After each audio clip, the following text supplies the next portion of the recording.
Good morning, dear students. A very hearty welcome to GC Tech Hub CS tutorials. In today's class, we are going to again explore two programs which are one of their kinds, and there you will be using loops as well as conditions. So let us move on to our today's class. So these are the two programs which we will be doing today. First is write a program to accept a number and print its factorial, and the second is write a program to print first n terms of a Fibonacci series. So let us move on to our very first question, that is to print the factorial of a number.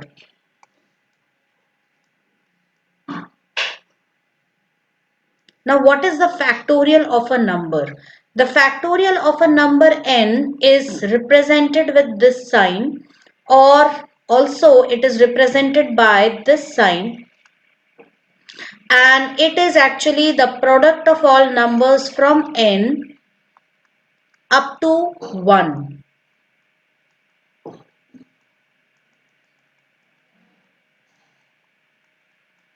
So this is the general formula for factorial, and if I have to actually calculate factorial of a number, say 5, then the factorial will be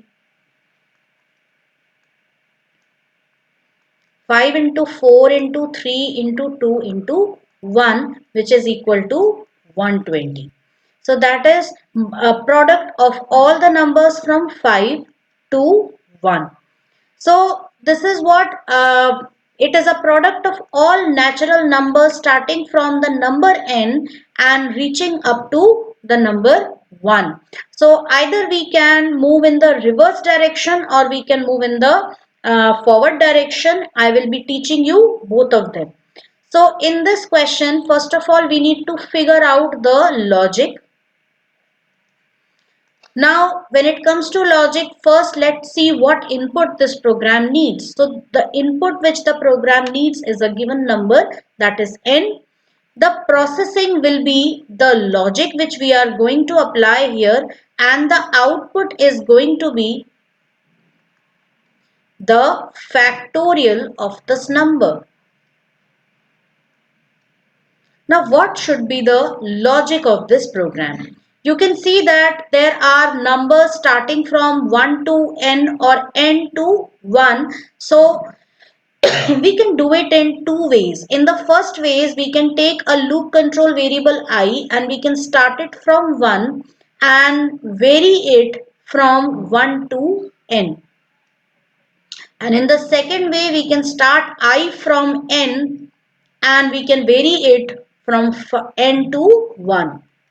So I will be teaching you both. So first I will be teaching you the first one. So I'll take a loop control variable and I will be continuously cumulatively multiplying each of the values of I with one variable. So we will create a container variable over here. Let that container variable be fact, and because it involves multiplication, hence we cannot set the container variable as 0, because if we do that, if we write 0 here and we multiply 0 with any of the numbers, it is going to give us 0. So I will be setting fact as 1, and every time the loop iterates, fact is going to get multiplied by that number. So you can see 1 multiplied by 1, that is 1. 1 which is the value of fact, and this one which is the value of I. So it gives us 1. Then next time when the loop iterates, this 1 which is already there in fact will be multiplied by 2 to give us 2. So now fact becomes 2. Then next time this 2 will be multiplied by this variable of I, value of I, that is 3, to give us 6. Then this 6 will be multiplied by this value of I, that is 4, and then this 4 will be multiplied by this value of fact will be multiplied by 5 to give us the factorial of 5. So this is how we will be moving on. So let's check out the pseudocode first. So the pseudocode goes like this. first step is start. Second step, read a number.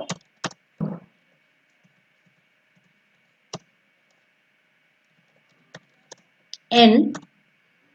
Next is set, or I'll write here initialize I equals 1. Set fact equals 1. And now we'll start with our loop. So if I is less than equal to n, then go to step 6. Otherwise, go to step X. We don't know what is going to be that step. So we have simply designated it by step X. Now compute fact equals fact multiplied by I. And we have to also update I as I plus 1. Then the next step would be go to step 5. And the last step is going to be display factorial, that is fact. And the final step will be stop. So we can see over here now today we are going to follow a different approach. We will we have already written the pseudocode. Now we will draw the flowchart and we will be writing the program and then doing the dry run. So let's draw the flowchart. We start with our program. We read a number n from the user.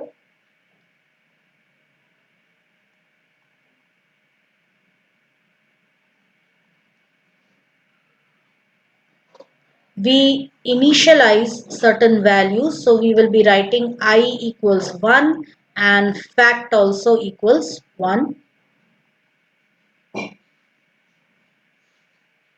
Now we will write if I is less than equal to n. So if I is less than equal to n, then we will move on to the next step. Else we will take some other course of action. So first let us see what we can do when this condition is true. So when this condition is true, we have to compute, that is we will draw the process box.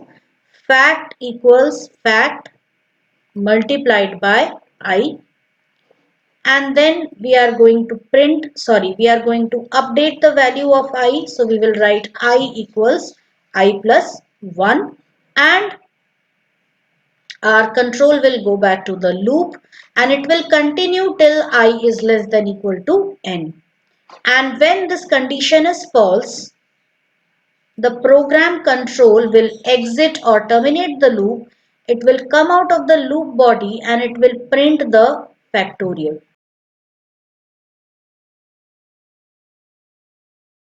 And finally stop. Okay, so now let us write the program for this. So I've opened a new window and I'm going to save it.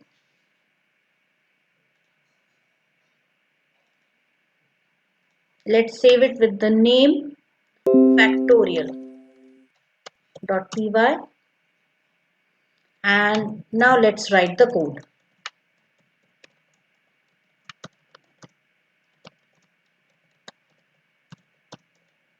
Enter a number. I equals, I'm going to simply use multiple assignments. So I and fact will be equal to 1 and 1, or I can also write I equals fact equals 1. Now the loop, while I is less than equal to n, fact, I'm using the augmented assignment operator here, and I will also use the augmented assignment operator to increment the value of I, that is to update it, and finally I'm going to print the factorial of n is fact.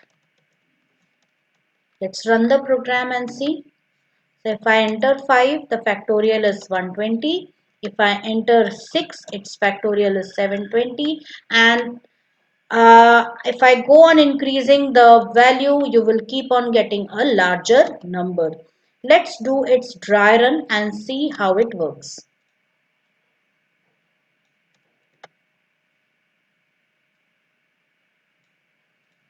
So here we have our program and we will do its dry run now. First of all, n is asked from the user. So let us enter the value of n as 5. I and fact both are set to 1. So I is also 1 and fact is also 1. Now while I is less than equal to n, so we can see that I is 1 and n is 5. So yes, the condition is true. Fact into fact multiplied by I. So this means fact equals fact multiplied by I. So for this purpose, we are going to multiply this value by this value. So which will give us 1 and then increment the value of I equals I plus 1. So now I becomes 2. Then we go back, 2 is less than equal to n, yes. So we will again multiply fact, 1 multiplied by 2 equals 2. So we go back, we see 2 which is again less than, so we have completed this and now I becomes 3. So again 3 is less than 5. So multiply this 2 by 3 which becomes 6. Then increment the value of 5 which becomes 4. Go back again, 4 is less than n, yes. So again multiply this 6 by 4 which will give us 24. Increment the value of 5 which becomes 5. Condition is still true because 5 I is equal to n. So that will again be multiplied by 24 to give us 120. Again increment 5, it becomes 6. Now the condition becomes false and it exits the loop. If we just compare it with the pseudocode, you will find start is there, initialize is there. So these two steps are already compacted over here. Then this from here becomes our while loop. So if the condition is true, then go to step 6. That is, we have to, this is our step 6 and this is our step 7. And then go to step 5 means automatically program control will come back to while loop. Then finally, if, and here step X is going to be our step 9. The loop control has to come to this step. So that is over here. So this is our step 9 and finally stop. With this the program terminates. Okay. So this is how we handle the factorial program. Our next program is write a program to print first n terms of Fibonacci series. So I'm just going to copy this.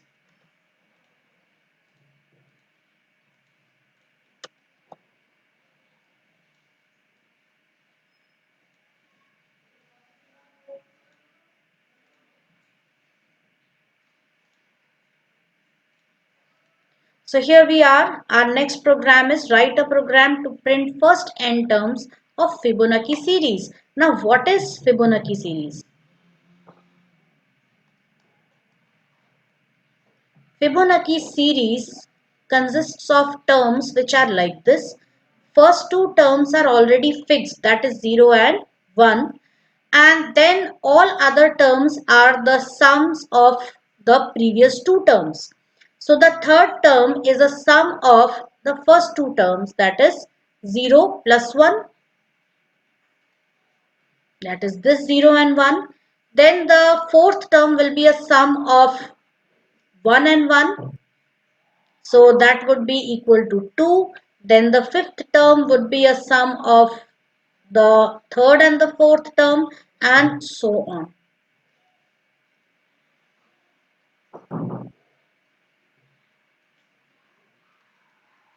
and so on. Okay. So this is your Fibonacci series. So here you can see these two terms are fixed terms and rest all of them are a sum of the previous two terms. 1 is a sum of 0 and 1, 2 is a sum of 1 and 1, 3 is a sum of 1 and 2, 5 is a sum of 2 and 3, 8 is a sum of 3 and 5, and 13 is a sum of 5 and 8. So this is your Fibonacci series. So now how to figure out the logic? So the first thing is we have to print first n terms of Fibonacci series. So we will be asking for an input from the user, which is n. So we see over here the input is n, that is the n terms of the series, and we will be discussing about the process, which will be our logic, and our output will be n terms printed. So now what is the logic? So here what we will do is, because first two terms are fixed, so we will fix these two terms in two separate variables. And we will go on adding those values to generate the next terms, and so on. So let us figure out the logic in the form of a pseudocode first.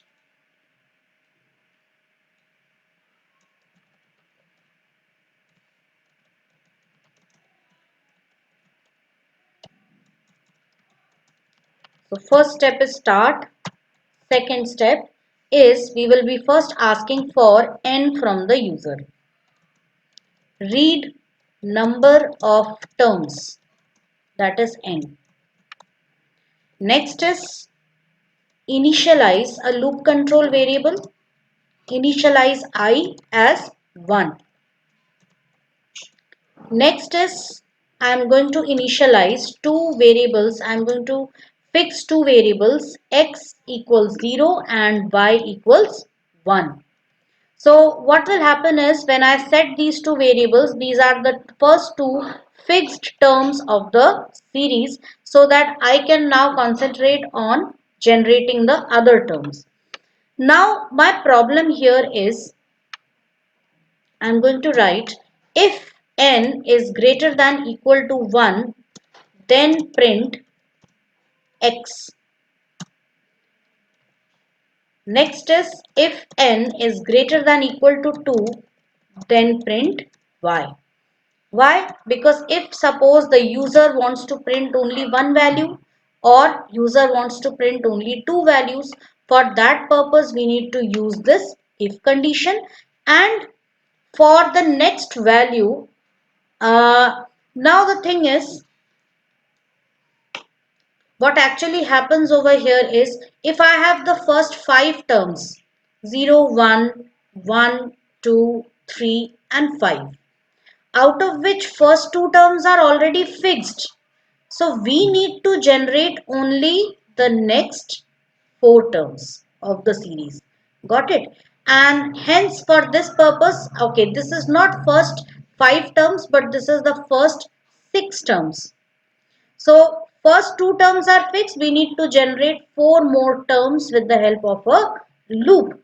Got it? So if suppose user says I want only one term, so it would be n greater than equal to 1.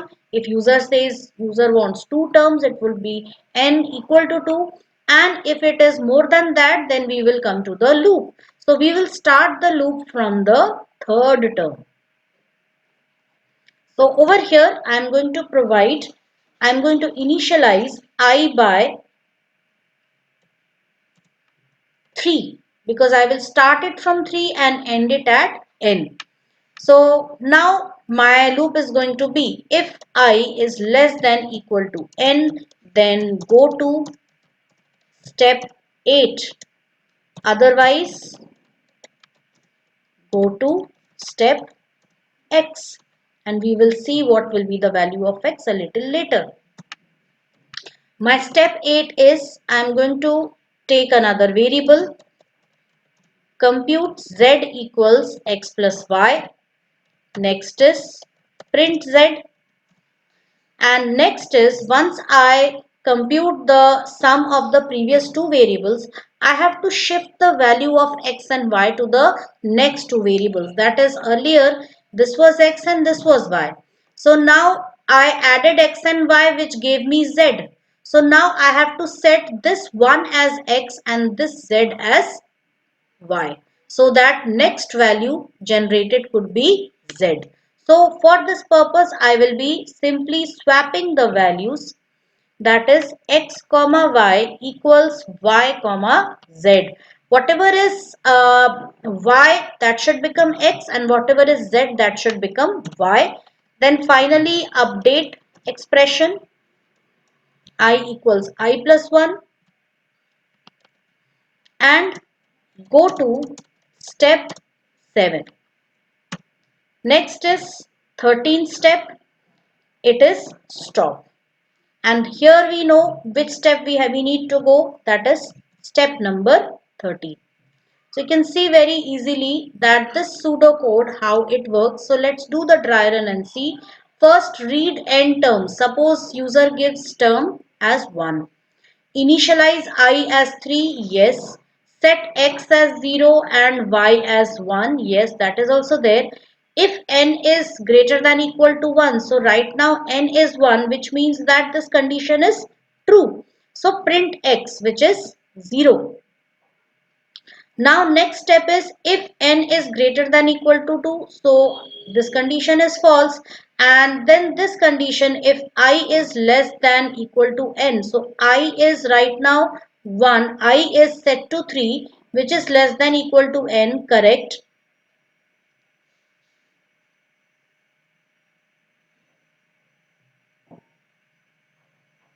Okay, so one second. Now I is what? It is 3, and n is what? It is 1.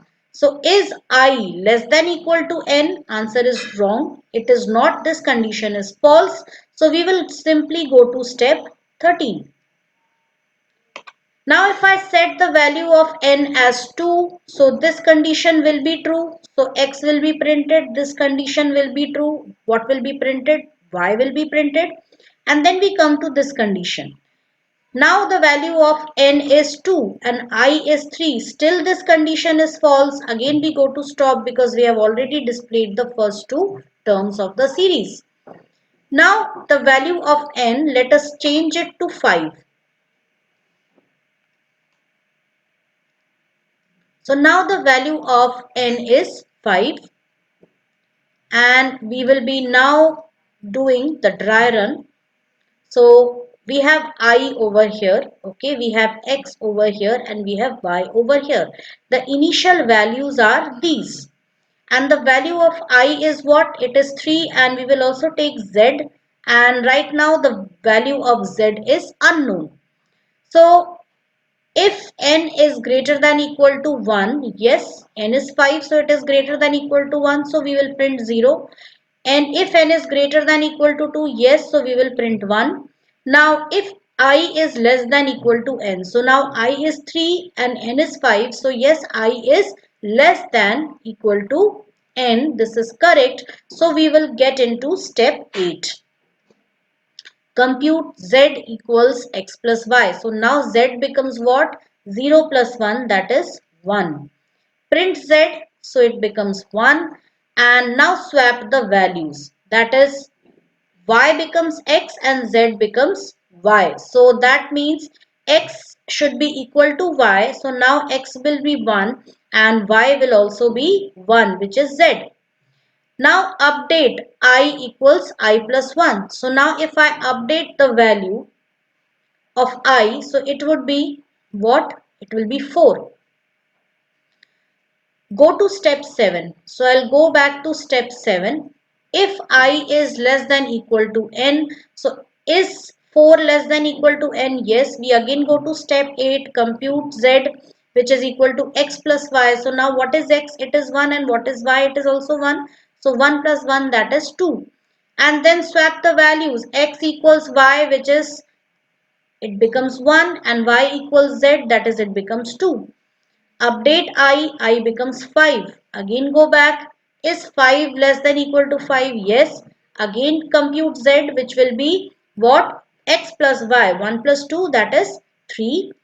Then print that value. Okay, previous value I forgot to print, so I'll write it here. Then we have 3. Then update I, so now I becomes 6.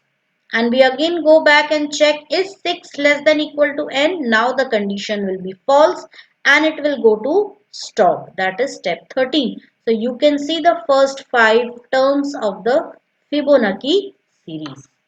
Let us draw the flowchart also for this.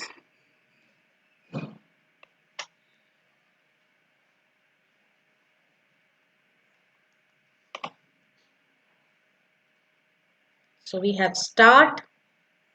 We will first ask for the value of terms. How many terms? So n will be read from the user. Now we will initialize some values, that is I equals 3, x equals 0 and y equals 1. Now a condition will be checked. Is is n less than equal to 1? If the answer is yes, then simply we will print the value of x. Print x. Move on to the next one, because this is a simple if condition without any else part. So we will not write no over here. We will simply check the next condition, and after this also it will join this edge. N is less than equal to 2. If the answer is yes, again we will print the value of y. Move on to the next step and join this also over here. Now we will check the condition, is I less than equal to n? If the answer is yes, then we will compute the value. That is, first we will write z equals x plus y, and we will also print this value first before swapping the values. So I will write here print z. If I swap the values before printing the value of z, then we might get some unpredictable results.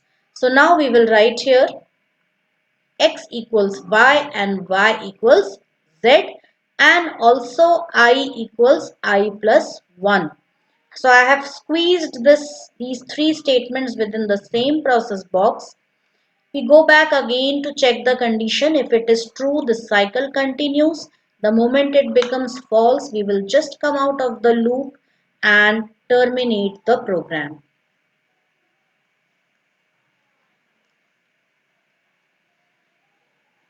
So this is the flowchart which we have created. Now we will code the program. So we'll close the factorial program. We'll open a new file and save it with the name Fibonacci series.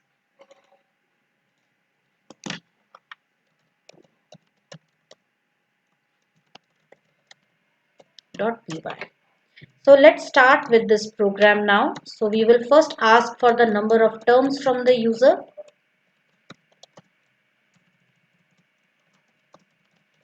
How many terms? And we will first initialize I by 3. So we will simply write a multiple assignment statement where I is 3, x is 0 and y is 1. So all three initialization statements are compacted into one Python statement. Now if n is greater than equal to 1, then print x. If n is greater than equal to 2, then print y. And while I is less than equal to n, z equals x plus y. Print z. And now x comma y equals y comma z. That is the swap and our update expression. So this brings us to the end of the program. So let us run the program and see. So how many terms? If I want one term, it will print only 0. If I print two terms, it will print 0 and 1. And if I print 10 terms, it will print the first 10 terms of the series, as you can see over here. I will just add an end character after this. so that the statements are printed on the same line.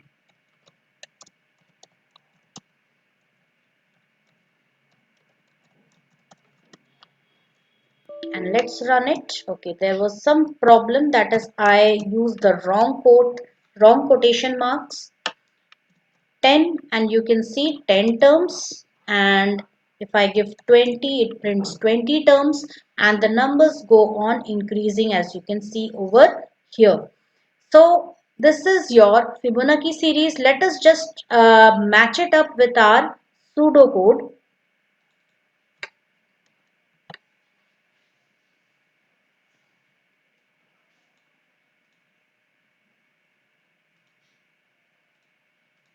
So I'm just going to hide this in a block comment. So the first step is start, as we can see, and read the number. We are reading the number of terms over here. Next is initialize I as 3. So initializing I as 3. So you can see already these third and fourth steps are already squeezed into one step. Then checking this condition, fifth step is this condition. Sixth, this is the sixth step. And then seventh, eighth, ninth, 10th and 11th step, they form the while loop. So that while loop is provided till the update expression, and go to step 7 just shows that the program control will automatically go back to checking the condition, which we don't specify explicitly in Python. And the last step is stop, that is with this our program terminates. So when you write the pseudocode, it becomes a whole lot easier to code your programs. So this way, these were the two programs which we saw using while loops.